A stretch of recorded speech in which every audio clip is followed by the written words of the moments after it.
Bonjour à tous, bienvenue sur Actu Matin. Dans votre matinale ce matin, nous ferons le débat autour de l'ambiance politique au Bénin à moins de 2 ans de la fin du mandat de Patrice Talon. Les acteurs politiques restent toujours timorés, le débat absent. Qu'est-ce qui se passe? Le commentaire de Franck Arnaud va poser le débat et puis la discussion sera ainsi lancée. Ce sera dans 1 heure environ. On fera alors le point de ce que projette chacun des partis politiques au Bénin, dans les quotidiens qui sont parus ce matin. La célébration encore du 3 mai consacrée à la liberté de la presse. Nous ferons un tour rapide des titres à la une des publications. Ce sera juste dans un instant. Dans la troisième partie de votre matinale, les bandes de rubriques qui vous attendent. Le Bénin en 7 jours avec cette réalisation de Idriss Boukari. On fera le point de l'actualité relayée par la rédaction de Canal 3 Bénin. Et puis, la revue de presse qui viendra faire un petit point des informations relayées par les publications ce matin. Bienvenue à tous.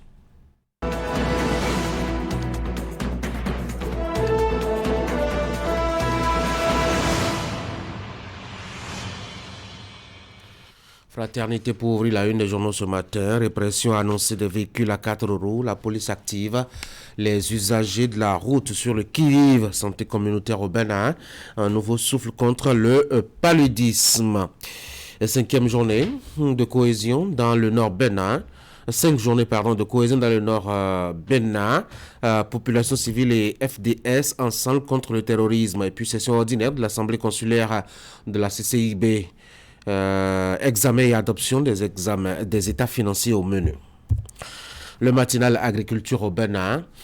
Ambition et défi d'une dynamique performante. Vol, viol, recel et complicité à Godomain. 3 individus interpellés par la police républicaine. Classement RSF 2024. Le Bénin gagne 23 places, s'il vous plaît. Les 4 vérités. 19e édition du Tour cycliste international, le président Romuald Hazouma remercie la police et les sponsors. Et puis Info Matin, éclairage public à Parakou, le rond-point Guiri-Aubin, dans le noir, c'est un nid d'insécurité à alerter Info Matin ce matin. Gaskiani Info, infraction au code du numérique, comment échapper à la criette, il y a que le journal vous donne des conseils ce matin. Le Figaro National, première session administrative et changement de logo, Dandy Niamou imprime une dynamique à la haute cour de justice. On peut revenir rapidement, toujours à la une de Le Figaro National, liberté de presse, le Bénin grimpe dans le classement mondial de la liberté de la presse. Et puis le potentiel, commémoration du 1er mai à la BOA, des perspectives d'amélioration du PNB, au cœur donc des réflexions.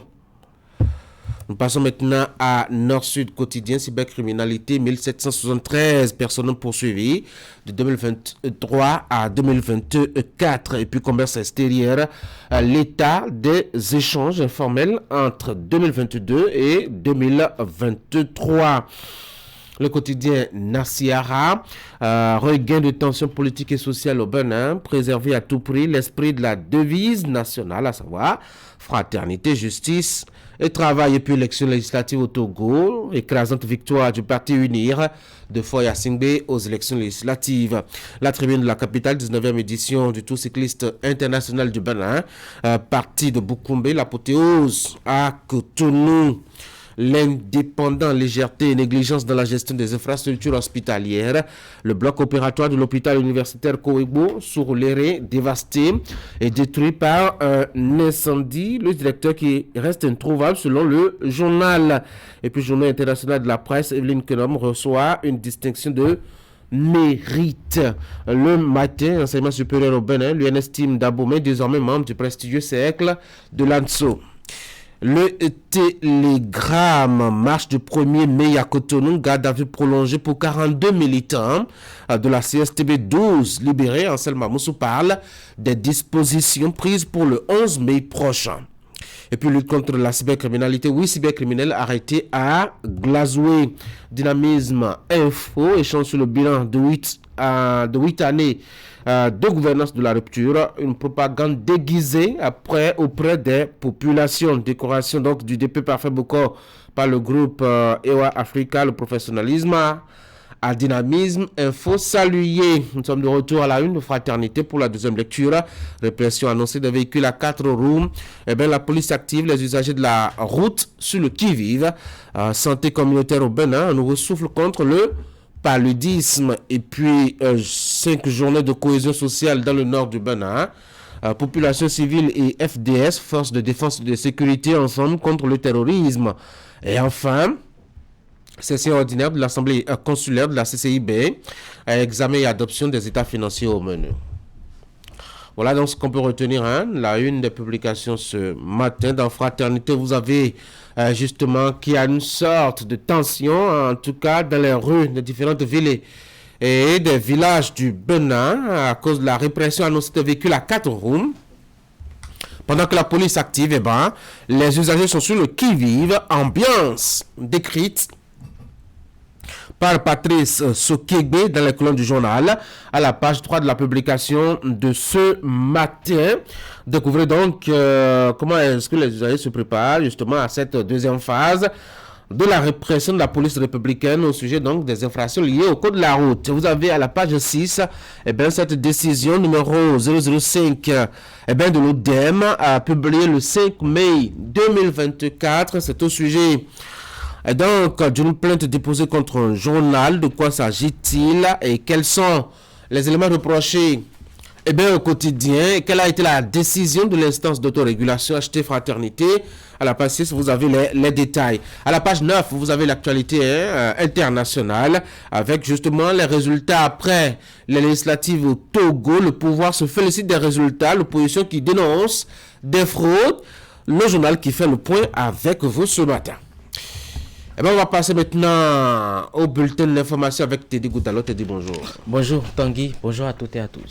Dans votre bulletin d'information, comme annoncé d'ailleurs en début de cette session de formation, on connaît désormais les épreuves à option que vont affronter les candidats à l'examen du certificat d'études primaires, lancé de balles, endurance et dessin ont été retenus par pré-tirage. C'est au cours d'une cérémonie qui a connu la présence du ministre des enseignements maternels et primaires.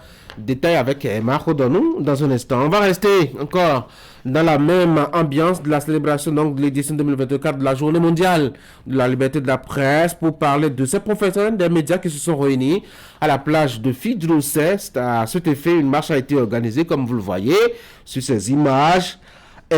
Tenu donc par Elan Media avec le soutien du centre Fitness Let's Go Gym. Des exercices pratiques pour maintenir la forme ont été effectués dans une ambiance conviviale. Reportage tout à l'heure. Voici le bulletin d'information.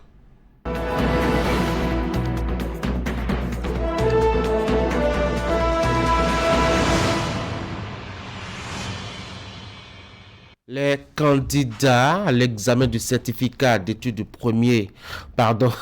d'études primaires, CEP, session de juillet 2024, sont bien fixés désormais au sujet des épreuves à option qu'ils devront affronter. Teddy Goudalo, il s'agit du lancer de balle, de l'endurance et du dessin. Tanguy Agori, vous faites si bien de le souligner. Ces épreuves ont été rendues publiques après une séance de tirage au sort qui a eu lieu semaine écoulée. C'était bien en présence du ministre des enseignements maternels et primaires, Saliman Karimo. Emma Rodonou pour le point. Lancer de balles et endurance pour l'épreuve d'éducation physique et sportive et dessin pour l'épreuve d'éducation artistique et art. Voilà les matières optionnelles dans lesquelles composeront les candidats au certificat d'études primaires session de juin 2024. Le tirage au sort s'est opéré en présence de responsables en charge de l'enseignement primaire et de représentants des candidats. Les épreuves tirées servent à mesurer chez nos candidates et candidats leur génie artistique et leurs aptitudes physiques. Il est donc assez clair qu'au terme de ce tirage, nos braves directrices et directeurs d'école et les enseignants titulaires des cours moyens deuxième année feront feu de tout bois, comme à leur habitude, pour affiner les performances des candidates et candidats dans les épreuves retenues pour le compte de l'examen de cette année. Ce tirage au sort qui s'effectue rigoureusement à un mois du démarrage de l'examen vient rappeler aux différents acteurs que le compte à rebours a commencé. Durant l'année scolaire jusqu'à présent, vos enseignants ont pu donner le meilleur d'eux-mêmes. Durant l'année, non négligé aucun champ de formation. Et à l'intérieur des champs de formation, ils n'ont négligé aucune composante. Cependant, il se pourrait qu'il y ait encore quelques insuffisances. Vous avez également quelques jours pour combler ces insuffisances. Et ça tout ce que je vais souhaiter aux uns aux autres un peu encore du courage. Bon courage pour la suite. Et comme vous le souhaitez vous-même, et c'est notre souhait, il faut que nous allions à 100% de taux de réussite. L'examen du certificat d'études primaires CEP est prévu pour se dérouler du lundi 3 juin au jeudi 6 juin 2024.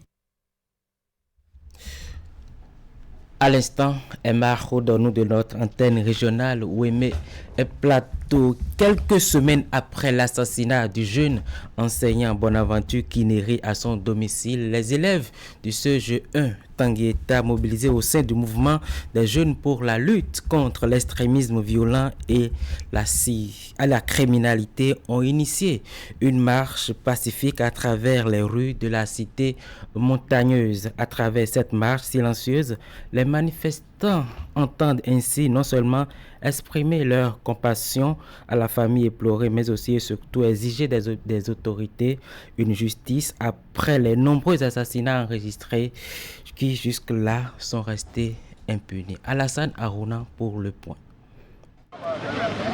C'est une marche pacifique mais silencieuse qui a mobilisé les apprenants du CG1 de Tangueta autour du mouvement des jeunes pour la lutte contre l'extrémisme violent, la criminalité et le terrorisme MJ écrite. Sous l'impulsion de ce mouvement des jeunes, les marcheurs vont parcourir les artères principales de la ville pour exprimer leur compassion à la famille de Bonaventure Kineri, énième victime de la barbarie des hommes non encore identifiés qui l'ont assassiné dans la nuit du 30 au 31 mars 2024 à son domicile. Nous avons fait cette marche pour exprimer notre colère pour notre professeur qui est mort. En réalité, nous avons fait cette marche pour sensibiliser la police, pour en réalité leur faire part de notre deuil. Ça fait pleurer que nous venons ici à cause des victimes des assassinats organisés à Tangueta depuis plus de 10 ans. Nous avions sollicité nos frères pour dire que pour cette fois-ci, disons non. Depuis l'avènement de l'extrémisme violent dans le nord-ouest du pays, Tangueta a été classée zone rouge à cause de l'insécurité qui y règne. Mais malgré cette situation alarmante, aucune disposition n'aurait été prise pour renforcer la sécurité de cette zone touristique, selon les propos des initiateurs de cette marche. Voilà pourquoi ils invitent l'État central à renforcer les effectifs de la police républicaine pour arrêter la saignée. Notre marche avait pour objectif d'interpeller les autorités au plus haut niveau pour que la police de Tangueta soit renforcée dans sa capacité d'agir pour éloigner le mal. On ne voulait pas faire autre chose que ça. Nous voulons aussi pleurer nos morts parce que ces gens sont de Tangueta et ils participent au développement de Tangueta. Les populations doivent savoir, si elles déclarent Tangueta zone rouge, que nos commissariats, le commissariat de Tangueta doit être donc un commissariat plus fort que les autres. Mais avant la satisfaction de leur plaidoyer à l'endroit du gouvernement central, ils exhortent chaque citoyen à la composition de la sécurité. C'est la jeunesse qui pleure, c'est le CG1 qui pleure, c'est sa famille qui pleure. Demain, c'est qui? On ne sait pas. C'est pour ça qu'il faut arrêter l'hémorragie pendant qu'on peut encore sauver la vie. Si les gens pensent que ça ne les regarde pas, alors qu'ils sont informés, alors qu'ils ont abrité, alors qu'ils ont vu et ils ne disent rien, c'est pas bien grave. La nature est là. Elle va essuyer nos larmes.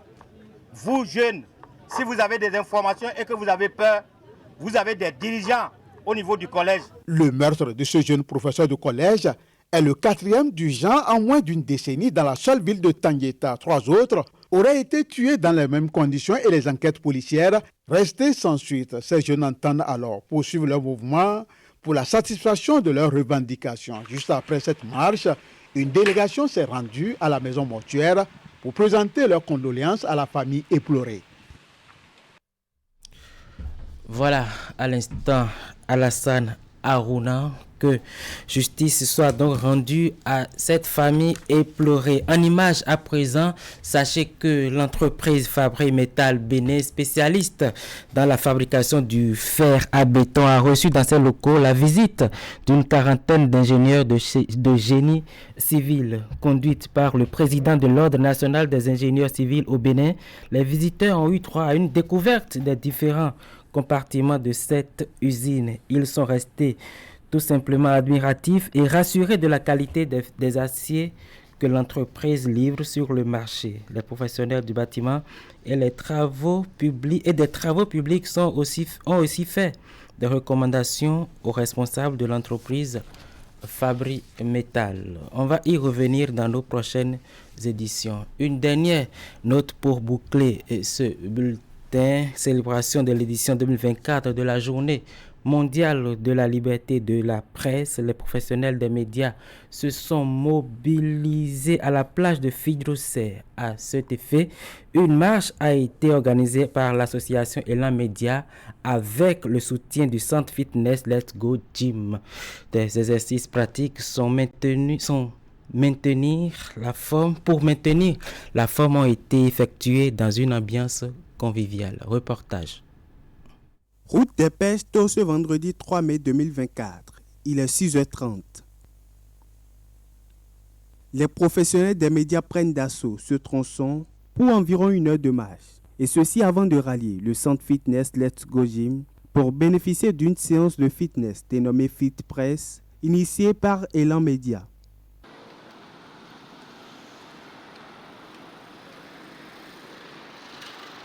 Ils sont soumis à des coups de cardio, des exercices de pédale de vélo, d'abdos et d'étirements. Oui, après le sport, nous avons des séries d'activités. Comme à l'accoutumée, il y aura la média immersion qui consiste à envoyer des professionnels des médias d'autres organes vers d'autres organes, histoire de créer un brassage, travailler pour la confraternité. En dehors de ça, nous avons un atelier de formation sur la thématique de l'année, et notamment aussi sur ce qui fait notre métier, c'est-à-dire le journalisme, ce qui concerne notre métier. Vous aurez les précisions plus tard sur les thèmes retenus.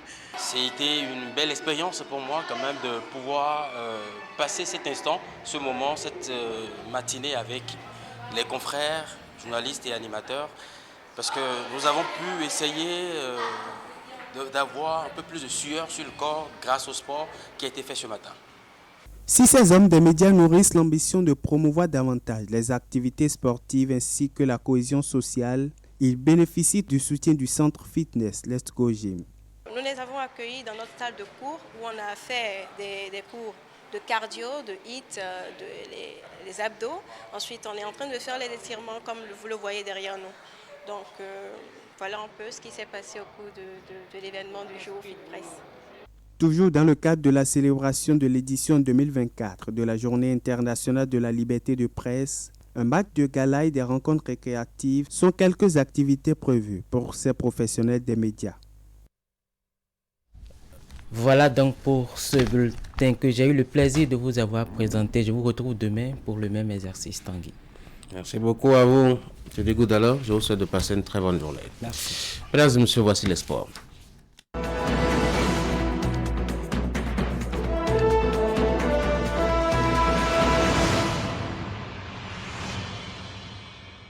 Trois disciplines au menu de Sport Matin. Ce matin, on va parler du cyclisme, on va parler de football, mais surtout, on va parler aussi de volleyball.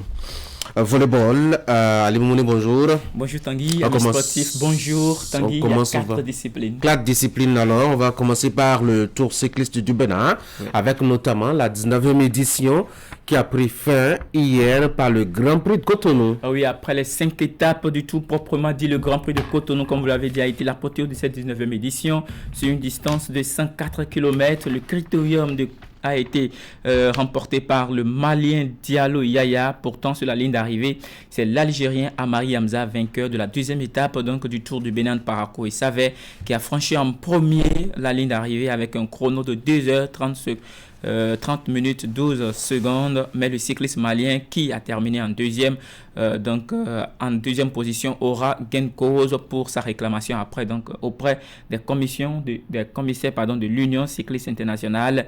Vous allez le voir à l'arrivée, c'est le Malien qui franchit la ligne en deuxième position, l'Algérien étant devant. Mais le Malien qui est en deuxième position.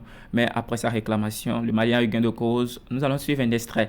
Des raisons, de l'une des raisons qui a permis d'accorder le titre au coureur malien. On a dit à partir du sprint, quand les coureurs vont lancer les sprints, dès que le sprint est lancé, chacun garde son couloir jusqu'au bout, jusqu'à la ligne d'arrivée. Malheureusement, l'Algérien, quand il a lancé, à un certain moment donné, il a vu que le Malien voulait passer par sa gauche. Il est allé vers la gauche pour fermer le Malien. Il est revenu sur sa droite. Il est revenu encore fermer le Malien vers la droite. Et comme ça, le Malien a freiné jusqu'à la ligne d'arrivée. Sinon, il allait rentrer dans les trucs. Compris l'Algérien Amari Hamza termine donc deuxième pour ce qui est des résultats officiels, suivi d'un autre Algérien, Oussama Abdallah, qui occupe la troisième place. Et donc c'est le Malien Yaya Diallo qui remporte le critérium, le Grand Prix de Cotonou. Il faut dire que déjà la veille, on a vécu l'arrivée des cyclistes à Cotonou en image pour la 5e et dernière étape du 19e Tour du Bénin, parti donc d'Agbaïnzou pour une distance de 154 km 280. Les coureurs ont traversé Ouida avant d'amorcer le dernier virage. À l'arrivée à la place de l'Amazone à Cotonou, c'est le Marocain Ashraf El Dogmi qui remporte l'étape. Vous voyez le départ depuis Agbaïnzou, de très belles images Tanguy avec les cyclistes qui sont partis de Bokombé, 5 jours pour arriver à Cotonou. Et puis comme je le disais, c'est le Marocain Ashraf El Dogmi qui remporte la 5e étape et s'offre par la même occasion le maillot jaune du Tour, longtemps conservé par l'Érythréen de la Team Bike Aid d'Allemagne, Abtayeb Yoel. Il est donc pour ce qui concerne ce 19e Tour du Bénin, le champion en titre, c'est lui en image, le Marocain Ashraf El Dogmi. Félicitations à lui alors. Ah oui. On va passer à autre actualité. Le club Jericho Karaté Association a lancé à Lille la semaine dernière un nouveau projet au profit des enfants. Une initiative pour leur permettre d'entrer très tôt dans les réalités des compétitions. Bien sûr, Tanguy, on sait tous comment ça s'appelle, Karate Kid, comme ça se passe ailleurs. C'est la dénomination de cette initiative de Jericho Karaté Association qui, comme vous l'avez bien précisé, est une compétition des enfants dans les mêmes conditions que les jeux officiels. Suivons ici le point de cette première édition. Si vous n'avez pas encore assisté à un combat conventionnel de karaté chez les enfants, eh bien, voici pour vous une démonstration.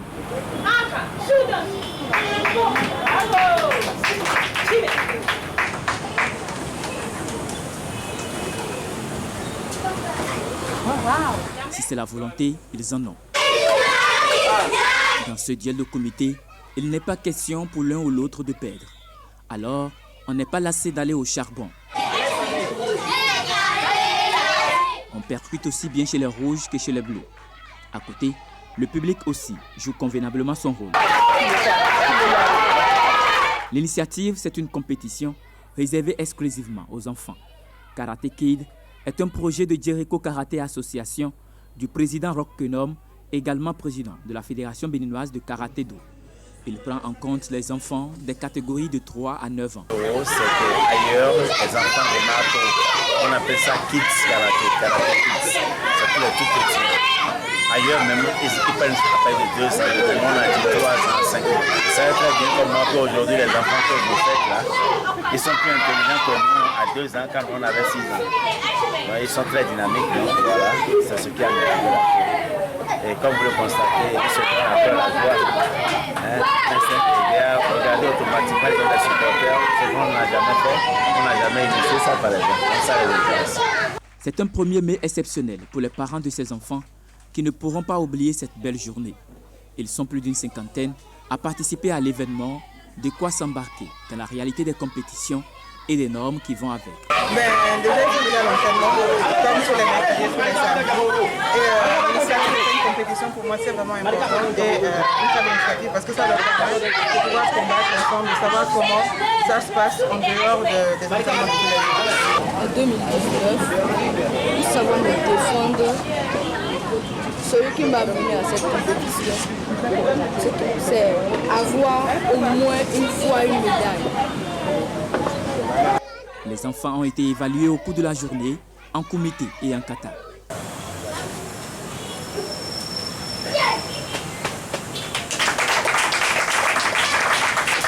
À la fin de la compétition, les meilleurs dans chaque catégorie et épreuve sont repartis avec des médailles, des sous-vêtements et des t-shirts à l'effigie du grand maître Benjamin Soudé.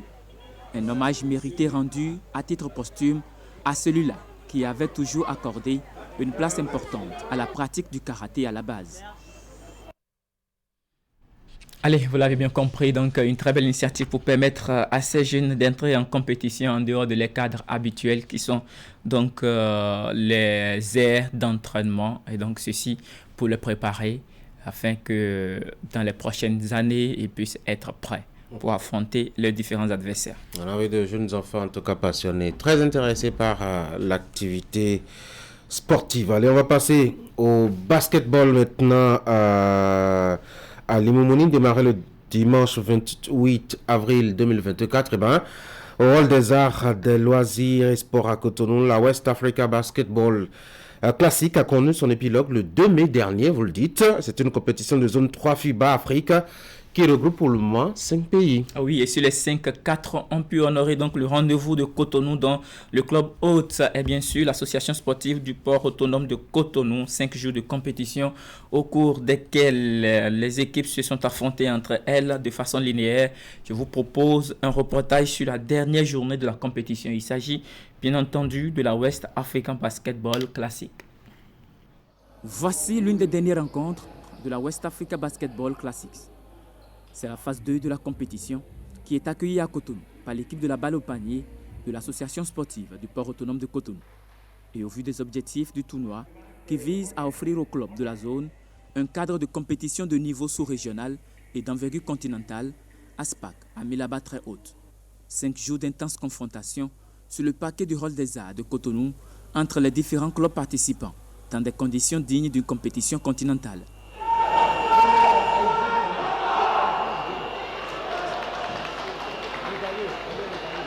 Pour son dernier match à la West Africa Basketball Classics, le club hôte de la deuxième phase de la compétition, ASPAC, affronte un adversaire local, ASPAL. Cette équipe repêchée en remplacement des Gras Braves du Ghana, absent à cette édition. Dans leur maillot traditionnel bleu, l'équipe des Portugais n'a pas su s'offrir un nouveau succès dans le tournoi. Score 59-62. Mais d'un autre côté, c'est un résultat conséquent pour un club qui a eu un début flamboyant.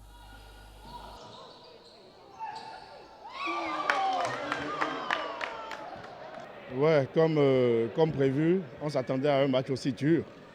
Match dur, d'accord,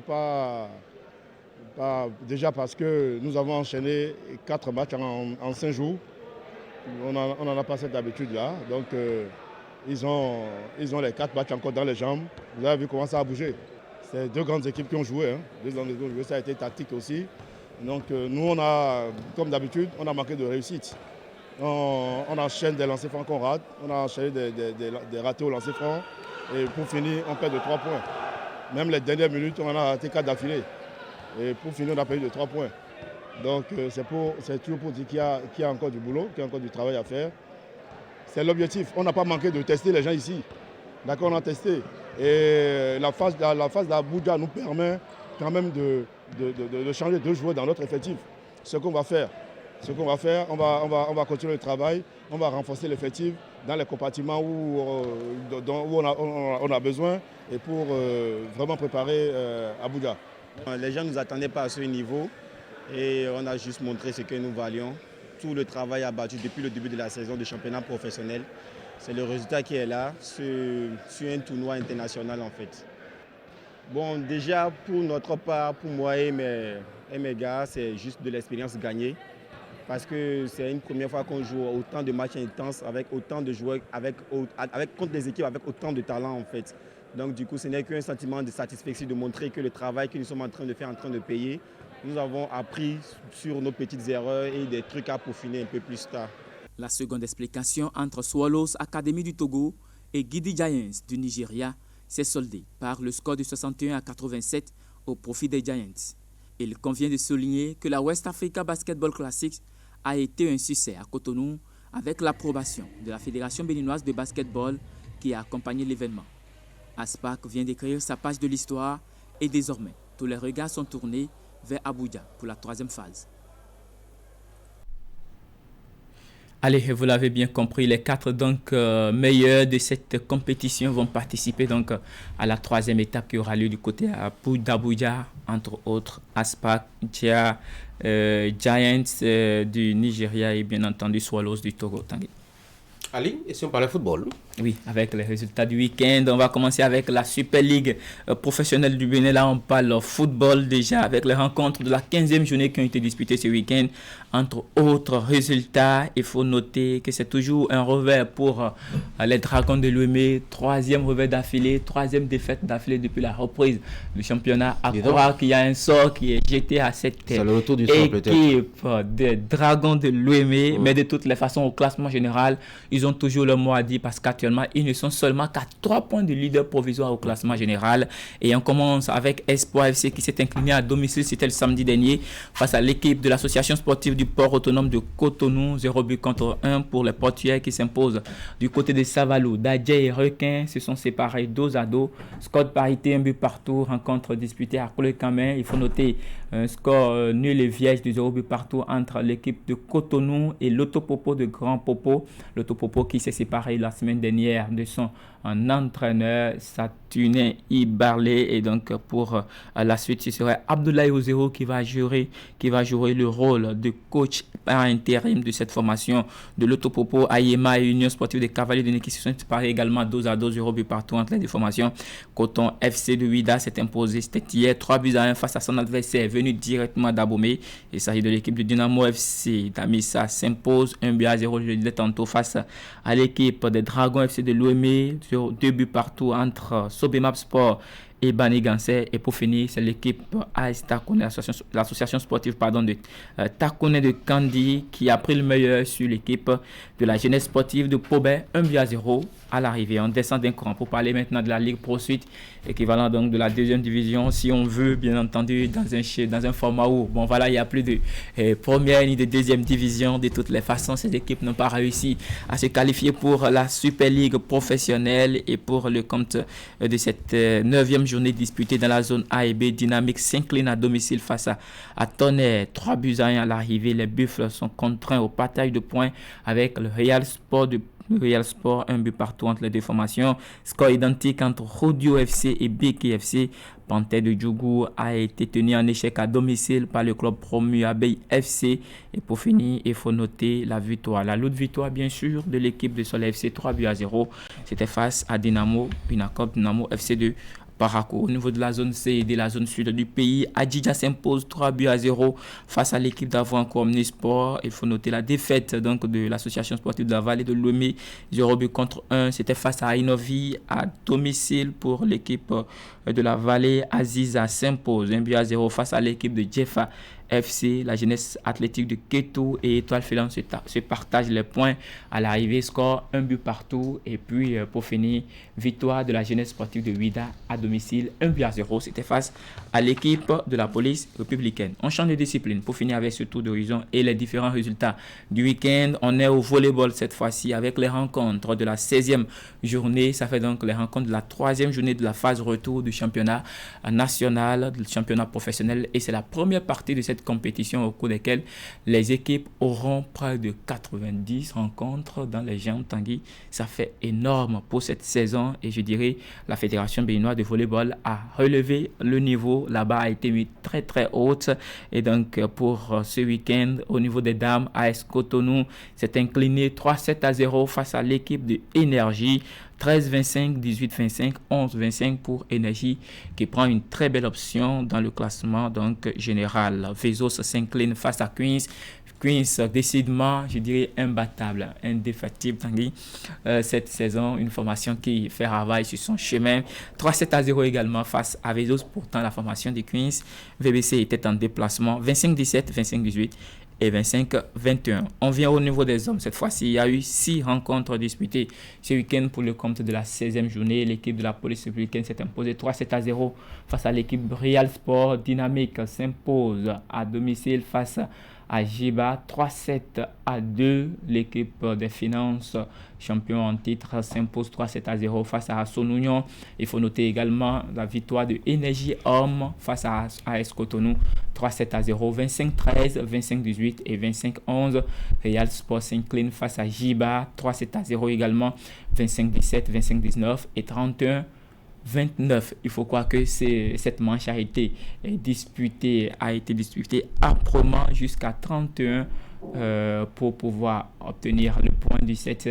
Et puis pour finir avec la victoire de l'équipe de la police républicaine 3-7-2 face à l'équipe donc de Dynamique qui était à domicile. Voilà pour ce qui concerne les résultats de cette 16e journée chez les hommes pour le compte de la saison au volleyball. Tanguy, on a fait le tour. On se retrouve demain et puis la grande messe ce sera à partir de 21h. À partir de 21h. Votre menu était très bien riche. Ali Moumouni, ce matin, merci beaucoup pour ce tour d'horizon de l'actualité des sports. Le grand format donc des informations sportives, c'est ce soir à partir de 21h. Qui est aux commandes? Ali Moumouni. Ali Moumouni. Bonne journée. Merci. Mesdames et messieurs, on va faire un tour rapidement à la régie pour suivre ces magazines réalisés justement au sujet de la production de l'ananas. Vous savez, c'est une activité très rentable, mais il peut arriver quelques aléas sur le chemin de la production de l'ananas. Une mésaventure est vite venue avec quelques implications, notamment économiques sur, je dois dire, le niveau d'implication donc de l'acteur. Alors, comment tout cela peut se vivre et à quelle occasion? Élément de réponse dans ce magazine que je vous propose à suivre.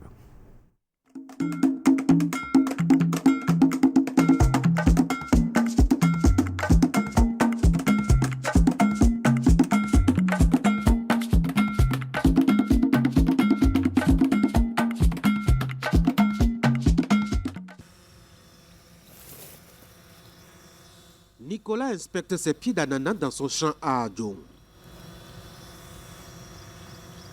Jeune entrepreneur agricole, il s'est très tôt investi dans la terre, mais n'a commencé à s'intéresser à l'ananas que récemment.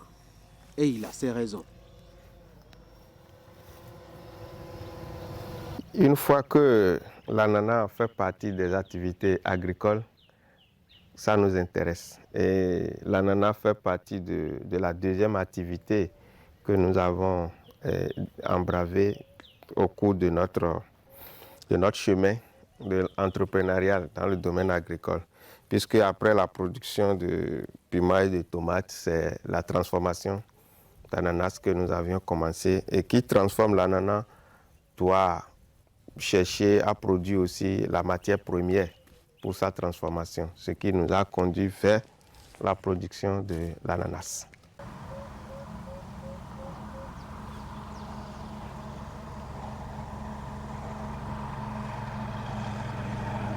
C'est de l'ananas pain de sucre, la variété pain de sucre qui est produite ici sur une superficie de 8 hectares environ, ici. Et vous auriez constaté que nous sommes en pleine période d'épandage d'engrais pour l'instant.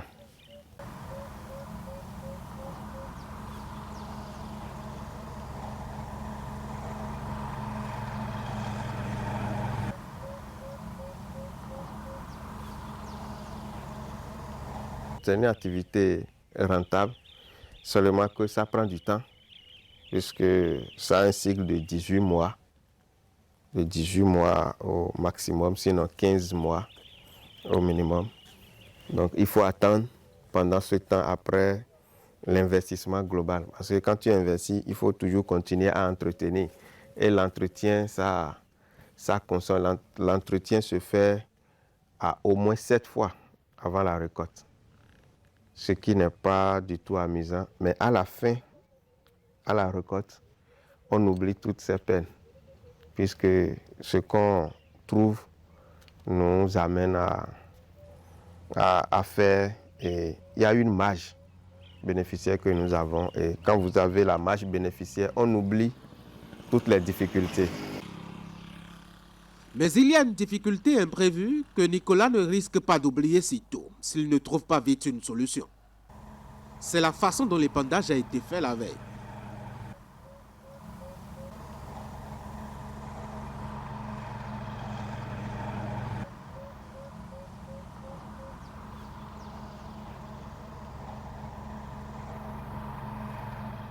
La multiplicité de ces sites de production agricole et les activités connexes ne lui permettent plus d'avoir du temps pour un suivi de rigueur comme au départ. Le travail confié aux manœuvres a été bâclé. Non, Nicolas en a le cœur meurtri.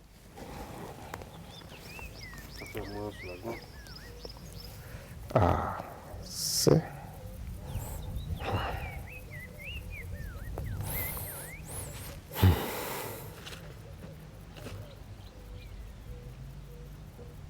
C'est grave.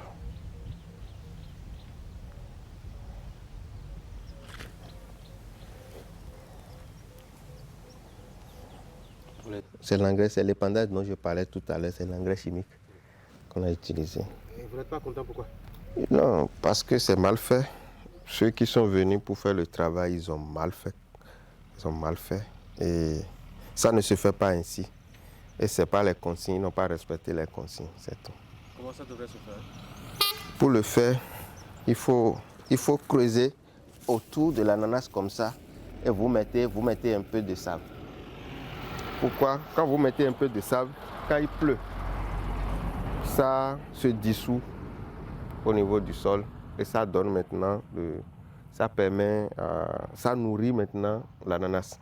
Mais comme ça, s'il ne pleut pas, pour que ça descende, si ça reste comme ça avec la chaleur, ça tue le produit. Donc, vous voyez, c'est mal fait. C'est très mal fait. Vous voyez déjà, non? Vous voyez déjà. Oh, c'est très mal fait, très mal fait.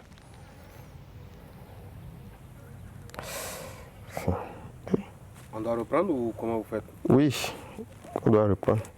Si on ne reprend pas, c'est pas... Il faut prier pour qu'il y ait la pluie le plus tôt possible. Sinon, si ça dure, c'est que ça va ralentir l'évolution de l'ananas. Au lieu de 18 mois, ça peut encore prendre peut-être 4 à 5 mois de plus.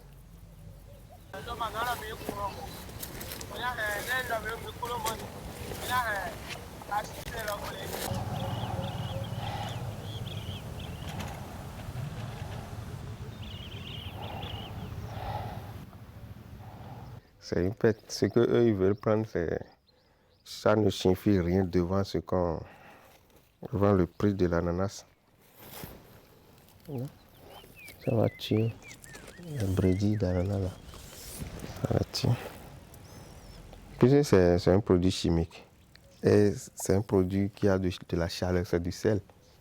Le sel en fait. On ne peut pas mettre le sel sur le produit. Ananas résiste un peu. Si c'était du maïs, on aurait déjà constaté que c'est déjà une grande perte.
la main-d'œuvre, c'est difficile à trouver, surtout dans notre zone où l'ananas, c'est nouvellement que nous avons commencé par produire de l'ananas ici. Donc il faut aller à Zé, il faut aller à Alada, chercher la main-d'œuvre pour amener ici. Donc tout ça, c'est des coûts. L'entretien, il faut au moins 7 saclages. Et le prix de saclage évolue avec l'âge de l'ananas. Quand c'est petit, vous payez 1500 francs, 1000, vous avez 35 000 francs à l'État. Si ça a déjà fait 6 mois, vous êtes à peu près à 60 000 francs à l'État, ainsi de suite. C'est comme ça, ça évolue jusqu'à ce qu'on est à la fin, vous êtes à 100 000 francs à l'État. C'est ça, ça devient un peu... ça pompe un peu le producteur, mais à la fin, on a une marge qui nous permet d'oublier cette difficulté.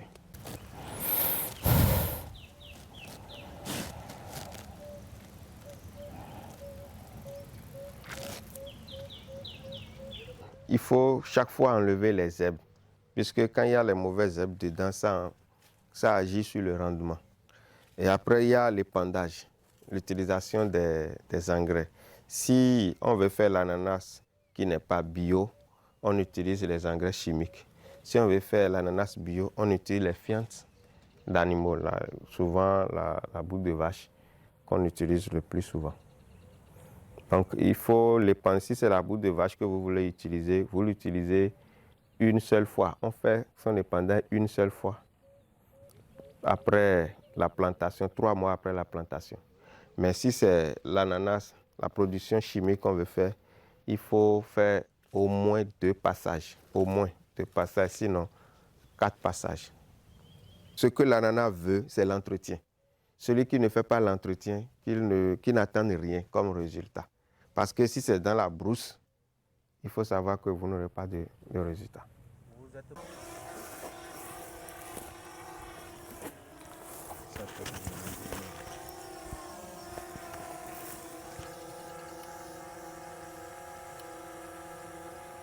Le labour, le dessouchage, ces choses devraient être mécanisées.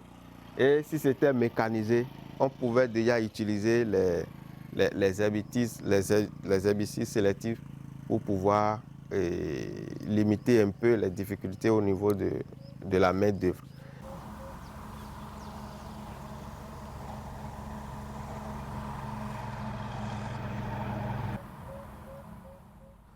Il faut vivre ces aléas et difficultés pour plus d'1 an et demi parfois. Produire de l'ananas est donc une activité d'endurance, de stress et de patience. Mais on y a toujours pour son compte à la fin de la saison. Sur un hectare, on va jusqu'à 50 fois 70 tonnes. Donc ce qui fait à peu près, on a 25 bâchers ou 35 bâchers, de 25 à 35 bâchers. Donc la bâchée garde 2 tonnes, c'est un peu ça, ce que nous avons.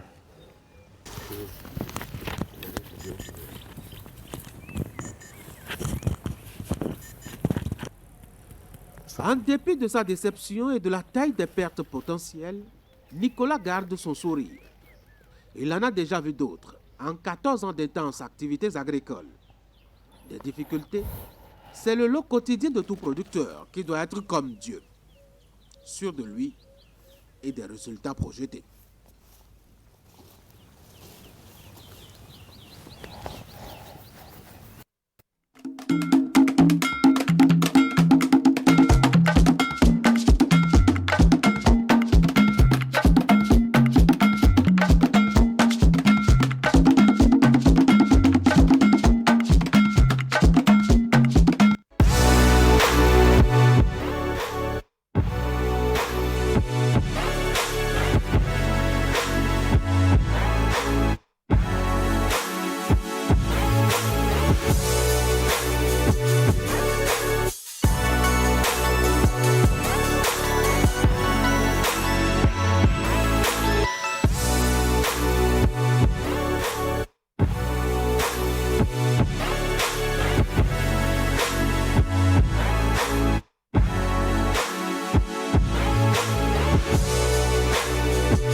Cette année, faites briller maman avec des cadeaux qui lui simplifient la vie au quotidien. Chez nous, trouvez tout ce dont elle a besoin pour sa cuisine et sa maison. Des lave-linges Samsung intelligents pour une lessive sans effort. Des bouilloires pour des matins parfaits. Des robots de cuisine qui lui permettent de préparer des repas délicieux en un clin d'œil. Des réfrigérateurs et congélateurs qui garderont ses aliments au frais et bien plus encore. Et ce n'est pas tout. Profitez de remises exceptionnelles sur une sélection d'électroménagers. Offrez-lui le cadeau qui lui simplifiera la vie et lui montrera à quel point vous l'appréciez. Venez dès aujourd'hui dans votre showroom Néo et Allo de proximité pour découvrir nos offres exclusives pour la fête des mères. Produits sous garantie allant jusqu'à 12 mois. Service après-vente et livraison disponible. Contact vendeur 60 00 66 66. Parce qu'elle mérite ce qu'il y a de mieux. Joyeuse fête, maman.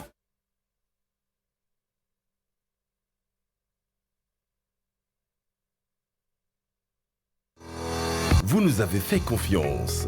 Nous aussi. Vous nous avez adoptés. Nous aussi. Merci d'avoir choisi Air Froid. Ainsi, nous avons amélioré pour vous la qualité de nos climatiseurs.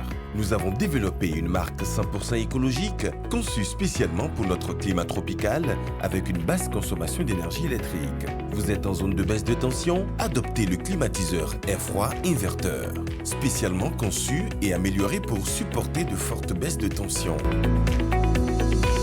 Visitez notre showroom à Cotonou, à 100 mètres de l'église Saint-Jean. Air Froid, des climatiseurs à basse consommation d'énergie électrique. Contact 61 17 63 77. Site web airfroidbenin.com. Célébrez votre maman avec des prix doux. Cette année, montrez à votre maman à quel point elle est spéciale avec un cadeau qui lui simplifiera la vie au quotidien. Chez Distrimax, nous avons une large sélection d'appareils électroménagers à des prix doux pour que vous puissiez offrir à votre maman le meilleur sans vous ruiner. Du mixeur pour ses délicieux smoothies matinaux au lave-linge pour lui donner plus de temps pour elle-même. Trouvez le cadeau parfait pour votre maman ici. Jusqu'au 31 mai 2024, faites briller les yeux de votre maman cette fête des mères avec des prix doux. Rendez-vous chez Distrimax, Cotonou, Calavi et Porto-Novo. Produits sous garantie allant jusqu'à 12 mois. Service après-vente et livraison chap-chap. Info 99 18 47 47. Simplifiez la vie de votre maman à des prix que vous adorerez.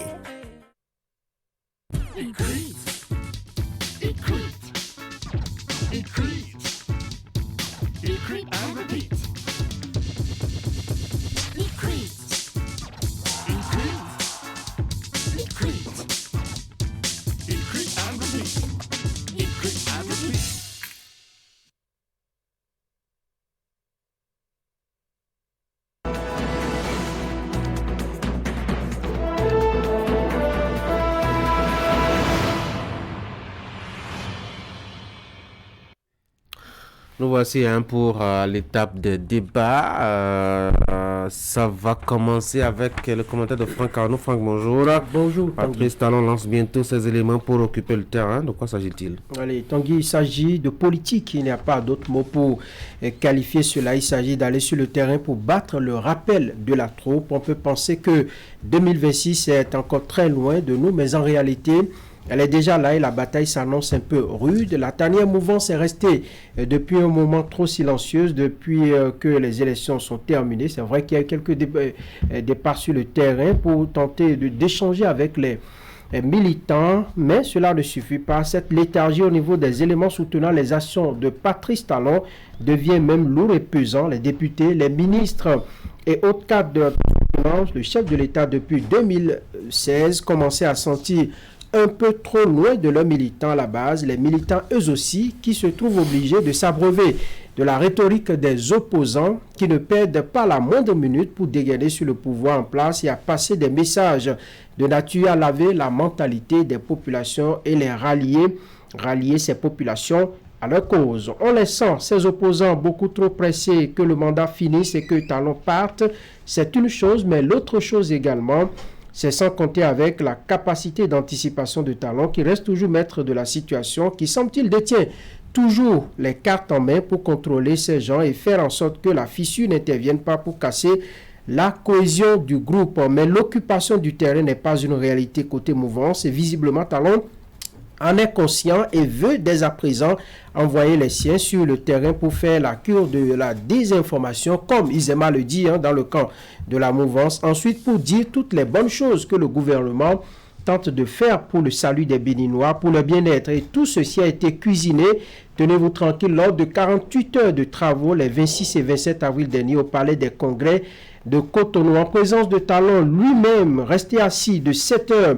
pratiquement ou de 9 heures à 17 heures. Les cadres de la mouvance invités à ce conclave ont eu droit à dans un premier temps des exposés de chaque ministre qui est passé pour étaler ce qui est fait depuis 2016 à 2023, de quoi fournir des éléments de langage à tous ceux qui iront au contact des populations. Ensuite, les discussions se sont axées sur l'organisation pratique de cette descente sur le terrain, mais l'actualité sur le plan social nous a tellement emportés dans ces flots d'événements de protestation, de répression et de grogne qu'on ne s'est pas trop attardé sur ce séjour que Talon a passé au Palais des Congrès avec les députés BR et UP, le Renouveau et leurs suppléants, les maires et leurs adjoints, plus de 10 autres cadres des partis concernés, sans occulter évidemment les représentants de Moël Bénin et de Renaissance Nationale. C'est l'échantillon choisi, Tanguy, pour faire l'exercice d'avant la descente prévue dans quelques jours. Est-ce que cette descente est une bonne idée quand on voit le contexte social?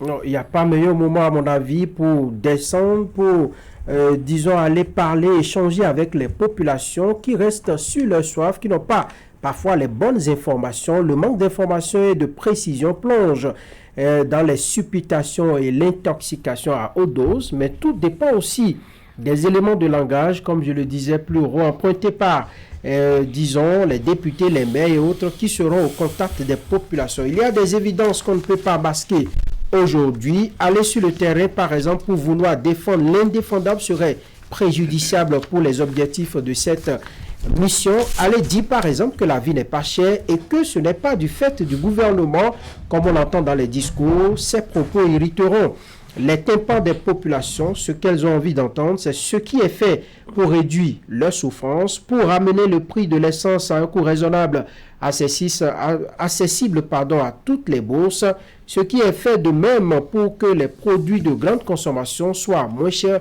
sur le marché. Évidemment, la patate chaude qui attendra, disons, les ambassadeurs de Talon sur le terrain, c'est cette actualité des syndicalistes dont certains militants sont arrêtés et seront présentés au procureur pour connaître de leur sort. Ils auront à s'expliquer sur le sujet certainement, mais le plus important, c'est de savoir quoi dire pour ne pas jeter davantage de l'huile sur le feu. Si ces informations sont bonnes, la descente en question se fera dans la deuxième quinzaine du mois de mai et le chef de l'État a tenu à préparer ses répondants, d'où la tenue de ce conclave de 2 jours au Palais des Congrès. La stratégie me plaît bien en ce qu'elle permet de mettre tout le monde au même diapason pour éviter la variabilité dans les arguments à présenter en face des militants. Maintenant, est-ce qu'elle va porter ses fruits? Est-ce que les populations seront réceptives au message des délégations du BR, de l'UP, le Renouveau ou encore de Moël Bénin ou de Renaissance Nationale? Ce sont des questions que je me pose. On le saura à la fin de l'initiative. Mais l'autre détail très important, c'est la question des moyens. Ce qui se dit tout bas dans le rang des soutiens de Patrice Talon, c'est que les vannes ne sont pas aussi ouvertes comme à l'autre époque, ce qui fait dire à certains que si on y prend garde, les résultats ne suivront pas du tout. Un homme, une mission, des moyens, ce triptyque valable au sein de l'armée a toute sa valeur ici aussi en politique. Faire de la propagande, c'est une grosse mission et plus encore dans un contexte comme celui que traverse actuellement le Bénin. Ce n'est pas chose aisée. Il faut, à mon humble avis, miser gros en parlant de moyens. Très bien. Franck Arnaud, merci beaucoup. William, bonjour. Eric, bonjour. Bonjour, Tanguy. Eloïche, bonjour. Bonjour, Tanguy. Allez, Patrice Talon s'apprête à envoyer ses lieutenants sur le terrain, hein, William. De la propagande anticipée, non, pour 2026? Anticipée, non. 2026, je conviens avec Franck que c'est devant nous. C'est pour cela qu'il faut parler code électoral, c'est pour cela qu'il faut parler bilan Patrice Talon, parce que l'autre dira que ce qu'il n'a pas pu faire en 8 ans, il ne le fera pas en 2 ans. Moi, je ne le dirai pas comme ça. Moi, je dirais que ce qu'il aura à faire dans 2 ans, c'est ce qu'il a dû planifier sûrement et dont il a posé les balises pendant 8 ans. Il n'ira pas forcément au-delà. Il n'y aura pas à réinventer quelque chose. Vous voyez, asphaltage qui est lancé à Bomekala, ne dites pas que c'est maintenant qu'on s'en est rendu compte. Ça a été mûri et ce sera valable. pour tout ce qui sera fait. Donc pour moi, pas anticiper. Mais deuxième chose que je prends pour créditer cette action, c'est que nous sommes en politique.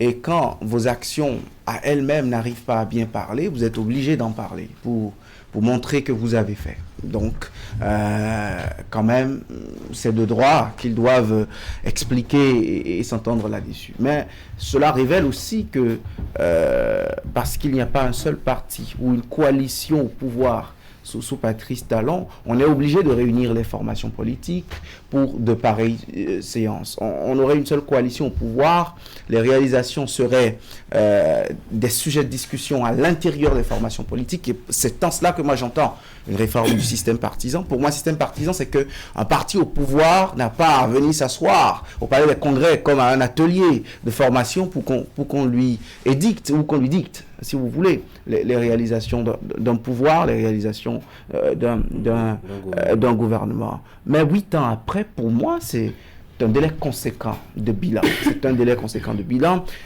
Propagande, je comprends qu'ils voient les choses sous cet angle. Maintenant, quitte aux populations elles-mêmes, parce que c'est une occasion qu'il leur a donnée à elles de savoir s'il n'y a eu que de bonnes choses ou s'il y en a eu de mauvaises. Assurément, ils parleront de celles qui ont réussi à la lumière des populations qui, elles, opposeront celles qui ont moins réussi, sûrement.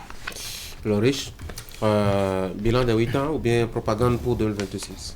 Cette action qui est annoncée. C'est un mélange. C'est d'abord bilan de 8 ans. En ce sens que, d'ailleurs, vous n'êtes pas sans savoir que le président Patrice Talon a bien précisé qu'il sera porté en triomphe à la fin de son mandat. Donc, c'est le moment pour lui de revenir sur tout ce qui a été fait en 8 ans et d'expliquer aux populations. Quand on parle des populations, ce n'est pas que celles qui sont dans les grandes villes, c'est-à-dire aller dans les hameaux les plus reculés, dans les campagnes les plus reculées pour pouvoir expliquer aux populations le travail qui a été fait. Parce que des lois qui ont été votées, il faut mieux les expliquer aux populations pour pouvoir leur faire comprendre que c'est telle loi ou telle décision qui a été prise, c'est pour pouvoir atteindre tel objectif et autres, tout ça. Ce n'est toujours pas le cas, souvent dans les hameaux les plus reculés, là où on se retrouve dans les villes cosmopolites où les débats fusent pratiquement un peu partout, dans les bars, dans les discothèques, un peu partout, on arrive à échanger facilement. Ailleurs, ce n'est pas toujours le cas. Donc, je pense que c'est de bonne guerre que l'on veuille ventiler un peu ce qui a été fait pour pouvoir permettre aux populations. L'autre aspect aussi, quand vous parlez de propagande, c'est vrai que vous n'êtes pas savoir que le nouveau code électoral demande au moins que l'on ait au moins 20% dans presque toutes les circonscriptions électorales, et en envoyant justement les lieutenants un peu partout sur le territoire national, c'est une manière aussi de pouvoir être beaucoup plus proche des populations afin de pouvoir leur dire voilà ce que nous avons fait jusque-là, alors renouvelez-nous d'une certaine manière, parce que d'une manière, qu'on le veuille ou non, le gouvernement ou du moins la mouvance va choisir un ou deux candidats qui iront aux élections prochainement. Donc déjà quand on sait qu'ils ont y a fait un travail donné, ça permettra de rengainer, de pouvoir prendre encore un autre mandat.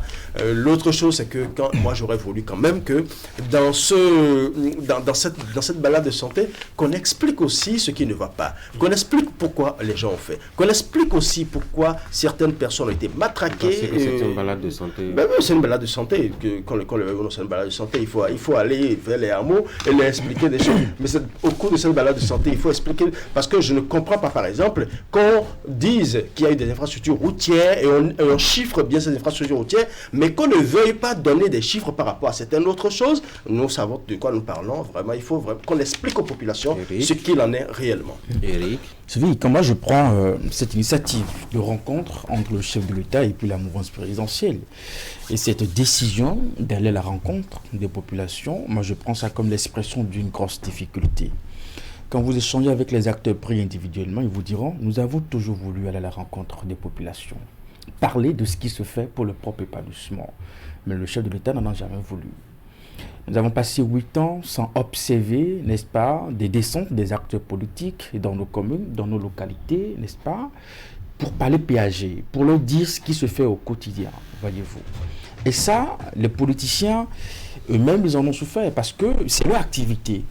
Quand vous entendez Rachid Gbadamassi à la sortie de cette séance dire que nous avons péché par ignorance et par humilité, je me dis depuis quand l'humilité est rentrée en politique?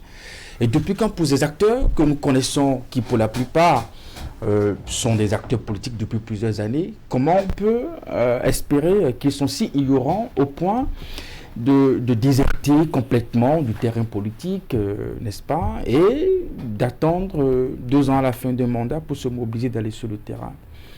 Et vous voyez qu'à la sortie de cette rencontre, pour les quelques rares acteurs qu'on a interrogés, que moi j'ai entendu, c'est maintenant que nous sommes outillés. Nous avons maintenant des éléments. Je me dis, ben, écoutez, pour des gens qui accompagnent l'action depuis 2016, on n'a même pas besoin de les mettre dans une salle, de faire défiler des ministres secteur par secteur, n'est-ce pas, pour leur présenter ce qui se fait. Ils doivent pouvoir vivre ce qui se fait au quotidien et le savoir, mieux que les acteurs de l'opposition, en tout cas. Pour ceux qui ne partagent pas la gouvernance du président Patrice Talon, pour moi, il y a une difficulté qu'on ne dit peut-être pas. Et je me dis, qu'est-ce qu'ils y auront dit? Ce que vous avez refusé de faire en 8 ans, en 2 ans, comment il faut aller convaincre? Comment il faut aller dire à nos concitoyens, n'est-ce pas, ce qui se fait véritablement pour eux? Parce que, dans un premier temps, on a le sentiment que Patrice Talon a fait l'option de ne pas du tout communiquer, de ne pas faire de la propagande, en tout cas tout le contraire de ce que nous avons vu avec Boniaï. Il s'est convaincu de ce que je vais convaincre mes citoyens par mes propres actions. Dès qu'ils sentiront les bienfaits de mes actions, ils seront convaincus de ce que je fais pour eux. Donc je n'ai pas besoin de la propagande, je n'ai pas besoin d'envoyer des acteurs politiques. Mauvaise option? Vous dites? Est-ce que c'est une mauvaise option? Non. Dans l'un ou des cas, il y a des avantages et des inconvénients. L'inconvénient est qu'on se rend compte qu'il y a des actions qui sont menées, mais les concitoyens n'ont pratiquement aucune idée de ce qui se fait, n'est-ce pas? Parce qu'on n'a pas des acteurs politiques qui le leur rappellent au quotidien, chaque week-end, en matière de santé, en matière d'éducation, n'est-ce pas, au plan économique, au plan de l'agriculture, voici ce qui se fait, et puis tout ça. Et vous savez que, nous sommes un peu friands de ce genre d'activité. On nous en a privé pendant un bon moment. Donc aujourd'hui, je pense qu'il y a un retard qu'il faut rattraper. Comment? Est-ce qu'on mettra véritablement les moyens à disposition de ces acteurs politiques pour aller véritablement sur le terrain, échanger comme cela se doit, véritablement avec le concitoyen? Est-ce qu'ils pourront vraiment trouver les mots justes pour convaincre véritablement les militants, n'est-ce pas, sur ce qui se fait au quotidien? Donc ça reste des difficultés, même dans cette initiative, n'est-ce pas, pour les acteurs politiques d'aller le faire. Est-ce que maintenant eux-mêmes, ils ont la volonté d'aller le faire? Parce qu'ils ont le sentiment que... on les a mis en benne pendant un bon moment. Bon, maintenant on les réveille. Bon, voilà, allez-y. Donc je pense que dans l'un ou l'autre des cas, ça reste un exercice difficile. Oui, Franck. Non, on a souvent dit que la répétition, elle est pédagogique, n'est-ce pas? Moi, je pense que réunir les députés, vos partisans, les maires, en tout cas, et les délégations que vous voulez dans une salle pour leur dire à nouveau ce que vous avez fait de 2016 à 2023, ce n'est pas superflu à mon avis. C'est toujours bien de retravailler, de faire des précisions, d'apporter des détails. Parce que eux, ils sont politiques, ils ne sont pas toujours censés connaître les chiffres, disons, de façon précise. Comment un homme politique peut ne pas connaître les chiffres? Non, lui, il sait par exemple que lorsqu'il arrive dans une localité, il y a l'asphaltage qui est fait, ça se voit, il dit voilà ce que le président a fait. Et donc lui, il peut ne pas, encore que tous ceux qui sont, disons, députés, tous ceux qui sont dans l'arène politique, ce ne sont pas forcément des gens qui sont d'un niveau intellectuel qui puisse leur permettre de tout maîtriser. On est d'accord, parce que la loi permet à certaines personnes d'un certain niveau d'accéder à ce niveau-là. Et lorsque vous demandez à Eric si c'est une mauvaise option de ne pas faire de la propagande de 2016 à 2023 ou de 2016 à 2021, moi je dis que c'est une très mauvaise option parce que nous sommes en face de populations très amnésiques. Et lorsque vous ne répétez pas, vous ne leur dites pas ce que vous avez fait, c'est que d'un jour à l'autre, elles oublient et puis, pas fini, on dit que votre bilan n'est pas positif. Moi j'ai eu la chance de servir aux côtés de l'honorable Charles Tokor, alors maire de Parakou. Mais lui, il disait la même chose, il dit, je vais convaincre par mes actes. Charles Tokor n'avait pas démérité en son temps. Mais lorsqu'il est allé aux élections communales et municipales, ils ont été laminés, le bien a été laminé, et c'est ce qui a amené la FCBE, entre-temps, à contrôler la mairie.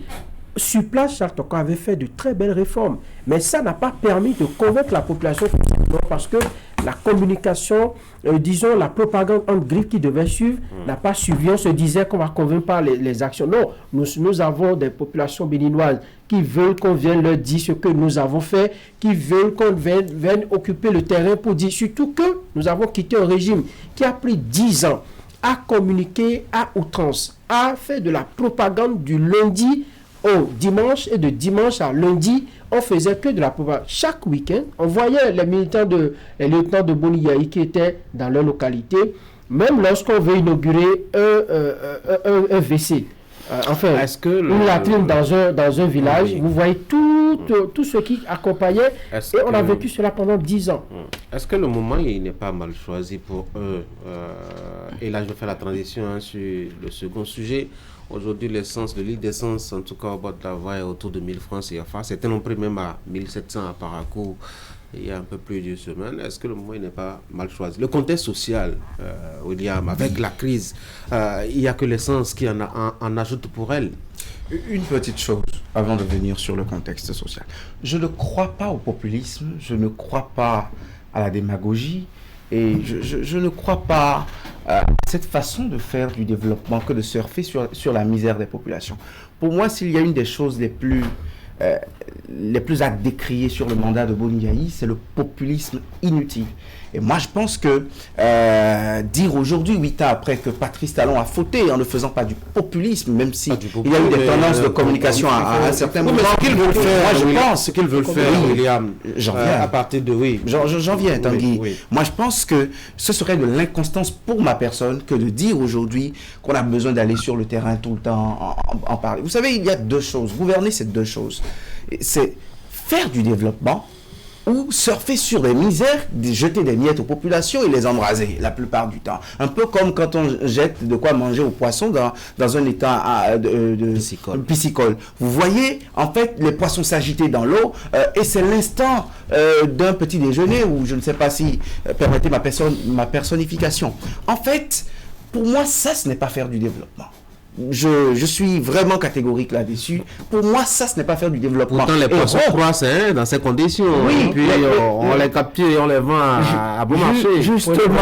On aller demander aux populations, vous diront que on ne voit pas le chef de l'État, on ne voit pas les ministres, on ne voit pas les députés. Moi, je pense, et cela va m'amener sur l'autre ordre d'analyse.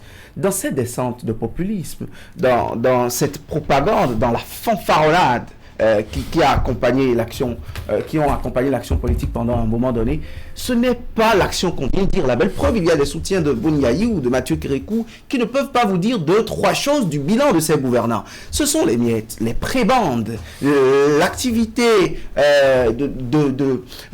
permettez de soudoiement, c'est l'achat de conscience, que ce soit en période électorale ou non, ils appellent ça l'entretien de la base. En fait, c'est cette pratique qu'il y a autour qui intéressait les populations. Les bilans, les actions menées, franchement, ce n'était pas ce qui intéressait le plus. Par exemple, sous des gouvernances ici, avec des scandales à n'en point finir, on a vu des acteurs au cœur de ces scandales porter en triomphe, brandir et briguer des mandats électifs au nom de tous les Béninois et arborer des fiertés qui en disent long. En fait, les populations sont d'un certain niveau intellectuel et sont d'un certain niveau de civilisation politique qui ne leur permettent pas encore de faire la démarcation de certaines choses. C'est pour ça qu'on pense que des actions, même les acteurs de la mouvance ne maîtrisent pas les actions dont on parle. En fait, ils sont membres de partis politiques soutenant l'action d'un gouvernement, mais ils ne s'informent même pas sur ce que le gouvernement est en train de faire. Parce qu'en fin de compte, ce n'est pas ce qui est fait qui est le plus essentiel. C'est comment on se positionne, c'est comment on est en place, comment on entretient les gens autour de soi, comment on est bon distributeur de quelques billets de banque, de quelques facilités, des opportunités. Et ça, c'est notre sociologie politique. Qu'on le veuille ou non, que ce soit beau, que ce soit un exemple en démocratie ou non, nous en sommes encore là. Celui qui n'ouvre pas les vannes, celui qui n'ouvre pas la main, comme on le dit en langue, à la base, ne sera pas bien vu. Et de deux, le contexte, et j'en viens, le contexte est tel que, au cœur de l'action gouvernementale, les partis politiques n'étaient pas forcément très bien présents. au cœur de l'action gouvernementale, on a pensé à des technocrates, parfois à des personnes isolées. Et les partis politiques étaient en griffe à la touche. J'ai dit au cœur de l'action gouvernementale, je ne l'ai pas dit au cœur de l'action politique, précisément au cœur de l'action exécutive. Ce qui a fait qu'on a même pensé à la fameuse magie au début d'année de ministre conseiller. Encore que là-dessus, la machine est en train de ramer actuellement. Donc finalement, c'est une trouvaille. C'est une trouvaille pour trouver un peu d'escarcelle, ouvrir un peu les expectatives sur les 2 prochaines années. Comment on occupe un peu le terrain politique, parce qu'on n'a pas voulu faire de la politique toute l'année. Je ne juge pas cette option. Pour moi, elle est encourageable, le fait d'être dans l'action. Encore que, quel type d'action et comment est-ce que ces actions ont rejailli dans l'approche du dernier Béninois? Je dirais maintenant que pour avoir attendu tout ce temps, et parce que l'option était de l'ultralibéralisme, et que la redistribution à l'échelle, la dégringolade vers le dernier des Béninois, parce que cette thérapie n'a pas marché autour, je pense que les gens ont l'oreille suffisamment sourde aujourd'hui par les difficultés, les tripes, les biceps, un peu partout, l'estomac, le carburant, bref. Est-ce que on peut permettre aux gens, on peut ramener une lucidité au-delà de ces contingences actuelles, pour une interrogation, mais bilan, pour moi, il y a lieu de le faire, parce qu'il faut qu'on grandisse, que ce soit à l'aune des bilans qu'on permette l'alternance à la tête du pays. Est-ce que c'est le moment, Elorich? Le contexte est assez sensible, il faut le reconnaître, tout simplement parce que déjà, vous n'êtes pas sans savoir que depuis quelques semaines, nous sommes en train de vivre un bras de fer qui a été lancé, enfin un bras de fer entre le gouvernement et les syndicalistes. Et l'autre chose, vous voyez également au niveau des populations, il y a cette grogne qui est en train de monter tout doucement. Les gens sont passés, la population est passée de la violence verbale, et on sent maintenant beaucoup plus les nerfs éprouver, les nerfs à fleur de peau. Donc il faut faire un peu attention. Et le fait d'aller vers les hameaux les plus reculés, d'aller vers les différentes circonscriptions, les populations à la base, pour pouvoir leur expliquer certaines choses, ce n'est pas mauvais en soi, parce que c'est bien d'expliquer aux populations ce qui a été fait, ce qui a été bien fait, ce qui a été moins bien fait, et expliquer aussi ce qui peut être fait pour se rattraper dans les 2 prochaines années qui sont en train de s'égrener. Mais dans le même temps, il ne faudrait pas qu'on vienne titiller la colère des populations. Il ne faudrait pas qu'on vienne, d'une certaine manière, titiller en ce sens que ne venez pas dire aux populations que on n'a pas fait alors que la population sait qu'on a fait. Ne venez pas dire à la population que le carburant, parce que celui qui vient faire sa mission, il a peut-être un certain de carburant et consort, alors que la population, elle peine pour avoir du carburant, ne serait-ce qu'un litre de carburant et tout ça. Ne venez pas leur dire ce qui n'est pas. C'est ça la raison pour laquelle il ne faut pas titiller. L'objectif, c'est de dire ce qui a été fait jusque-là, ce qui est bien fait, ce qui est moins bien fait, et comment on peut d'une certaine manière se rattraper sur la ligne. Par exemple, il y a quelqu'un qui parlait par exemple de l'asphaltage qui a été lancé récemment à Abo et Calavi. C'est vrai que c'est un projet qui n'a pas commencé aujourd'hui, ça a été mûri savamment pendant plusieurs années, ce qui veut dire qu'il y a des choses qui ont été faites aujourd'hui, il y a des choses qui ont été faites, qui sont en train d'être faites aujourd'hui, mais qui ont été planifiées depuis très longtemps. Il faut pouvoir expliquer aux populations que c'est une ligne à dérouler. Et cette ligne qui est à dérouler ne peut ne pas se faire en 2 mandats. Elle peut être suivie après ces 2 mandats, après le mandat de Patrice Talon, mais l'objectif, comme vous l'avez dit, la période est assez sensible et il va falloir justement trouver le bon langage pour pouvoir échanger avec les populations qui ont déjà les nerfs assez éprouvés et qui aujourd'hui n'attendent qu'une seule chose. Parce que quand vous allez partout, vous allez entendre, oui, le président Patrice Talon nous construit des routes. Et il nous fait beaucoup de choses, mais on a fait. C'est le mot, c'est la phrase. On est quand même heureux malgré. Non, mais justement, ça c'est le discours politique et politicien. Et quand il dit, par exemple, un exemple comme ça, quand vous entendez une saison de choses au sein de la population, ça irrite. L'objectif de cet exercice, c'est de pouvoir expliquer les choses aux populations et les ramener à sa cause. Mais quand vous entendez des discours du genre, déjà ça divise la population et ça les irrite. Donc la population reste braquée avant même que la mission ne commence. Donc si vous allez vers des populations braquées, ne soyez pas certain de voir de les avoir à votre cause. C'est pas possible. Donc il faut trouver le bon langage pour pouvoir échanger avec les populations. Certes, les populations ont fait. autre chose, il faut leur montrer qu'est-ce qui peut être rattrapé dans les 2 prochaines années. C'est le plus important à faire. Eric, vous savez, nous sommes en politique. Et quand on est à la tête d'un État et qu'on a des partenaires politiques, il faut les occuper. Quand nous avons les maires qui peuvent gérer des communes, nous avons des députés au Parlement, mais les autres acteurs politiques, il faut pouvoir leur permettre d'aller sur le terrain. Et quand l'honorable Rachid Guadamassi dit, nous demandons à Patrice Talon de nous laisser aller sur le terrain, aller convaincre les populations bilan contre bilan. Vous sentez que cela lui a manqué pendant un moment. Et il a envie véritablement d'aller sur le terrain, montrer de quoi il est capable. Je ne parle pas de propagande même, je parle de vulgarisation même des actions du gouvernement. Quand on a fait la propagande sous Yaïboni avec la centrale Maria Glita, qui, in fine, ne nous permet pas aujourd'hui même d'allumer l'ampoule, là, on peut décrier ça. Quand on a fait la propagande sur les logements sociaux qui aujourd'hui sont devenus des forêts, là, on peut décrier ça. Quand on a fait la propagande sur le chantier de construction de l'Assemblée nationale qui aujourd'hui est dans un état que nous connaissons, là, on peut décrier. Mais quand on estime qu'on a des actions sur lesquelles on ne communique pas du tout, vous l'aurez remarqué, aucun exercice de vulgarisation des actions du gouvernement, ni par les acteurs politiques, ni même par les acteurs publics. C'est rare même de voir même des ministres descendre dans nos localités, ne serait-ce que même que pour aller voir l'évolution des chantiers. C'est très rare ces exercices. Je pense que le problème se trouve à ce niveau. Et heureusement qu'on a créé un réveil et que après cette rencontre, on demande aujourd'hui aux acteurs politiques d'aller sur le terrain et puis de faire véritablement ce travail. Mais le contexte actuel qui est qu'aujourd'hui, il y a une cherté de la vie, il y a l'essence qui a pris du prix, rend davantage la tâche plus compliquée, plus complexe. Parce qu'aujourd'hui, les esprits sont tellement remontés, n'est-ce pas, par rapport à ce que nous achetons dans nos marchés et qui est aujourd'hui compliqué pour nous. Comment, dans cet état d'esprit, vous irez parler de asphaltage, parler de construction des centres de centres de santé? Est-ce que les populations seront réceptives à ce genre de message? Et donc, je pense que aux acteurs politiques de la mouvance de trouver encore davantage de mots et de discours, n'est-ce pas, avant d'aller sur le terrain rencontrer les populations dans cet exercice. Moi, je voudrais dire, ne même pas aller sur le terrain en ce moment serait en griffe un peu n'aurait pas arrangé la situation. Parce que c'est au moment où l'on souffre qu'on a besoin de soutien.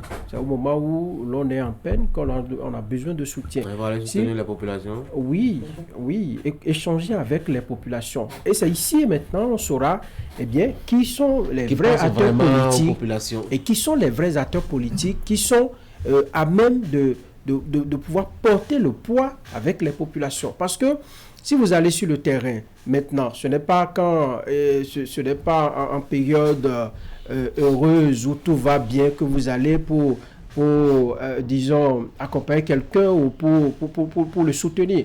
Il faut accompagner quelqu'un, il faut soutenir la personne lorsque la personne sent une certaine, disons, difficulté dans son vécu quotidien. Et c'est le moment. Les mots à choisir. Comment parler avec les populations. Ceux qui vont sur le terrain, ils connaissent bien leurs militants. Ils savent, dans telle zone, nous avons des militants qui sont réfractaires à tel ou tel discours. Dans telle autre zone, je peux tenir tel ou tel discours.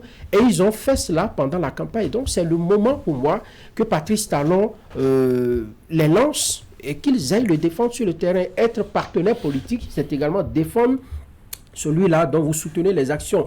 Et donc, c'est un exercice certes difficile, mais pas impossible. La mission n'est pas du tout impossible. Ils savent ce qu'il faut dire aux populations.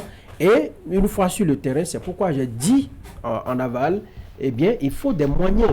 Quand vous allez sur le terrain et que les populations doivent on sait comment ça se passe. Oui, mais quand on parle de moyens, vous voulez parler de quoi? De ces longs rangs qu'on a vu par le passé. On parle de discours pertinent. On parlait de 2000 aux populations. Il faut de la pertinence. Victor Topano a découvert que même les chaises des meetings étaient louées, mais non seulement elles étaient louées, mais que ceux qui doivent les occuper aussi étaient loués. Et il n'a pas tort.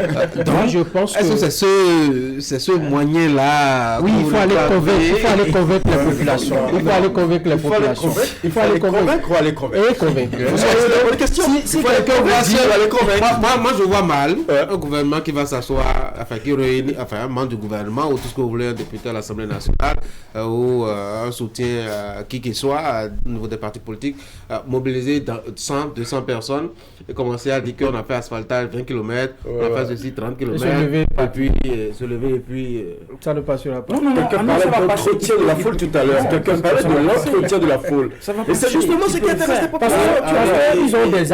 Ils ont des arguments solides. Ils vous diront, mais moi j'ai laissé mes paniers de tomates au marché pour venir vous écouter. Ce temps que j'ai perdu là, moi j'ai laissé mon champ que je devais défricher très tôt le matin.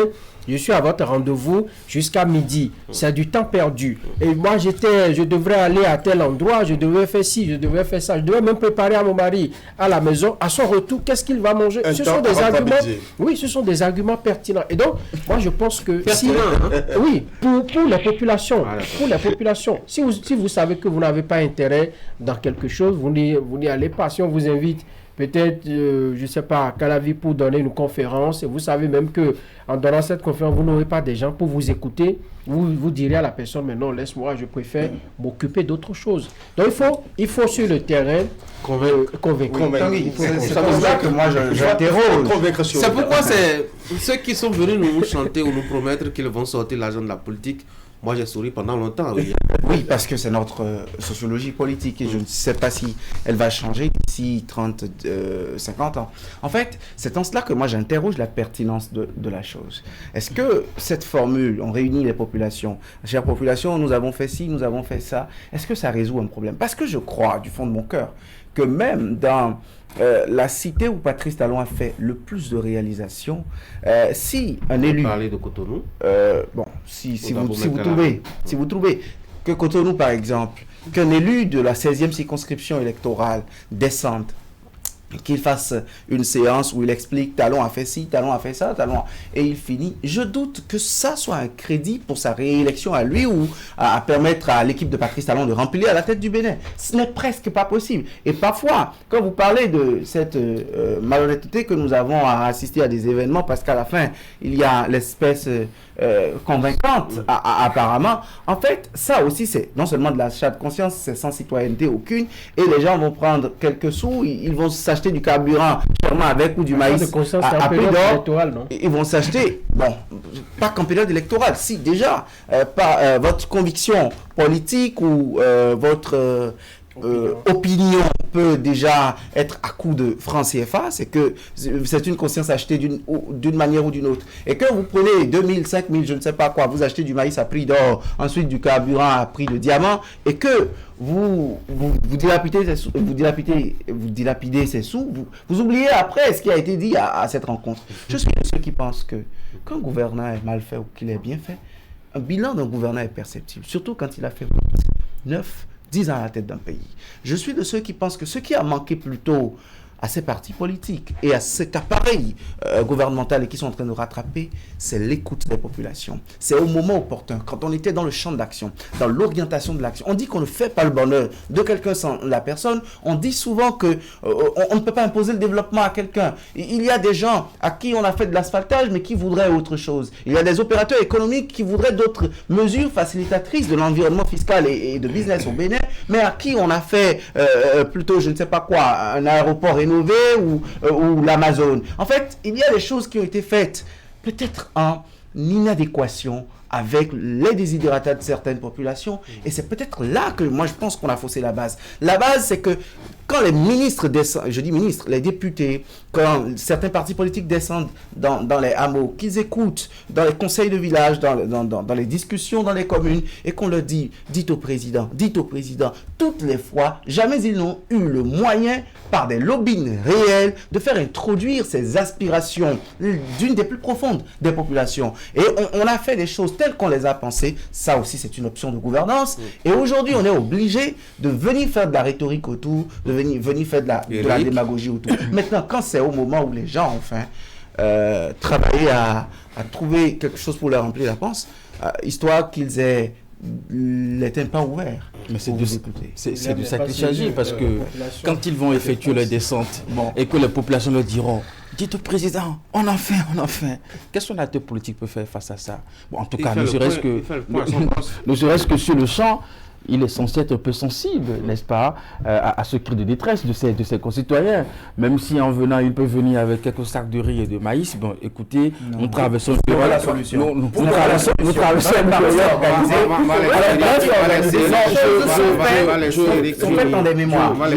Je pense que dans l'ordre de l'éthique, c'est vrai que ce n'est pas des pratiques à encourager, qu'il faut vraiment décourager.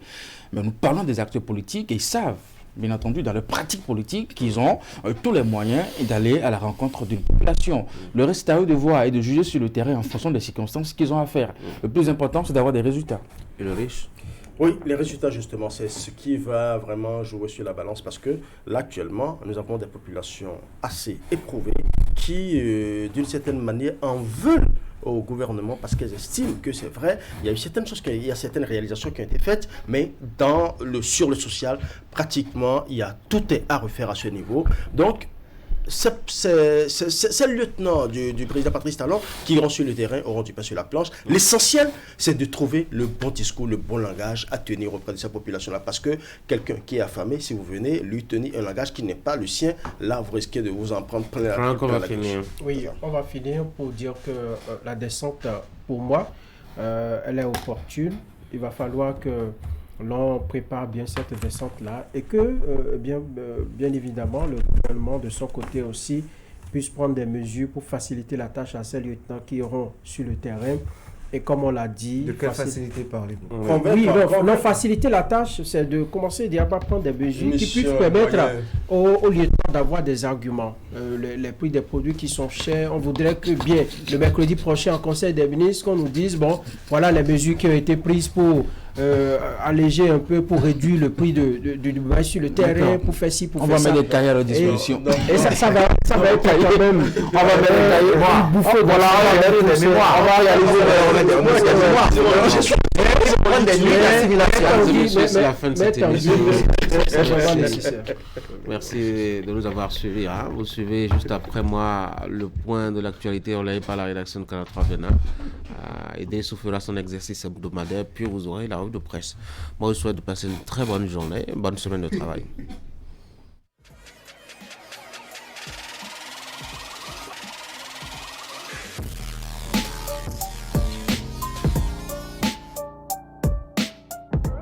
Le point de l'actualité hebdomadaire sur la 3, c'est dans une semaine au Bénin. Mesdames et messieurs, bonjour. Voici l'essentiel à retenir pour le compte de la semaine écoulée.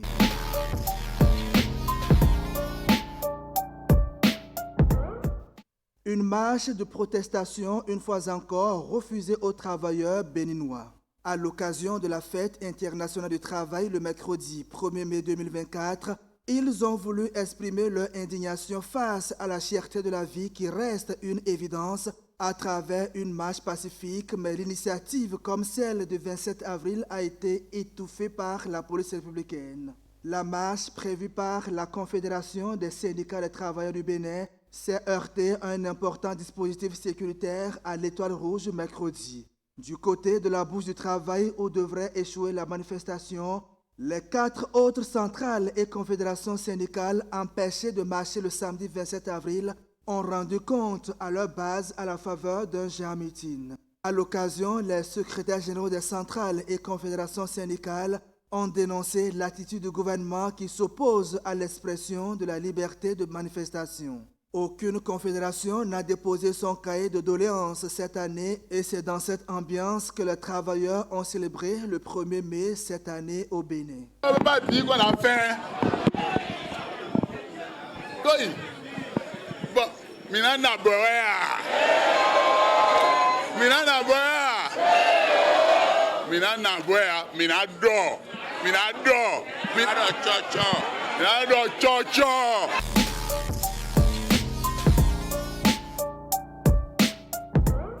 Le vendredi 3 mai 2024, la communauté internationale a célébré la Journée mondiale de la liberté de presse.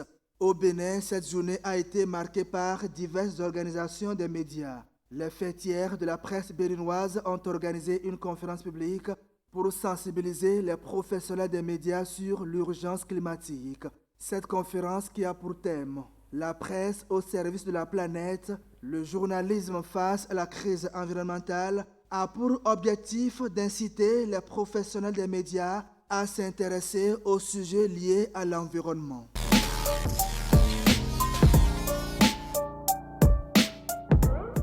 Une bonne nouvelle pour la population d'Abomey-Calavi dans le département de l'Atlantique. La commune bénéficie de la phase B du projet asphaltage couplé avec le programme d'assainissement pluvial des villes secondaires. L'objectif est de mettre fin aux problèmes d'inondation dans cette commune. C'est la mairie d'Abomey-Calavi qui a abrité le jeudi 2 mai 2024 la cérémonie qui a consacré le démarrage des travaux de ces deux projets.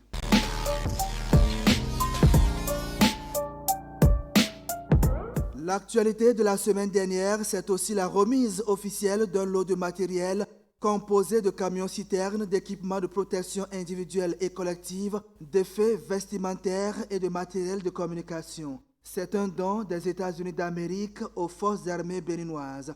Un geste qui entre en ligne de compte de la lutte concertée contre le terrorisme et l'extrémisme violent. Pour le ministre délégué auprès du président de la République chargé de la Défense nationale, le don symbolise l'amitié, la solidarité et l'engagement indéfectible entre les deux nations pour la paix et la sécurité. Cet appui matériel permettra aux troupes béninoises d'être opérationnelles pour mieux faire face aux défis sécuritaires, notamment dans la partie septentrionale du pays. Notre ambition de ne céder aucun centimètre carré de notre territoire national à la pègre terroriste a reçu les échos favorables auprès du gouvernement de notre pays qui a su renforcer ses partenariats militaires stratégiques pour une véritable montée en puissance de nos armées.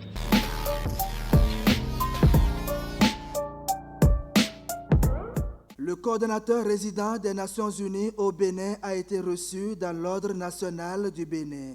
Il est distingué au terme de sa mission en terre béninoise.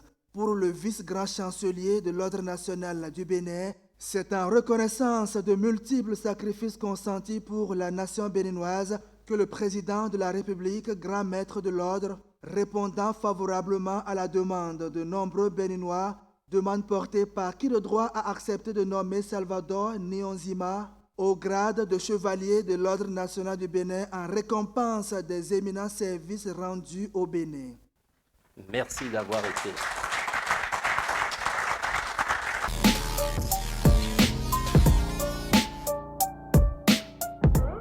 Ainsi se résument les faits ayant marqué la semaine écoulée. Merci de votre aimable attention. À lundi prochain pour un autre point de l'actualité hebdomadaire.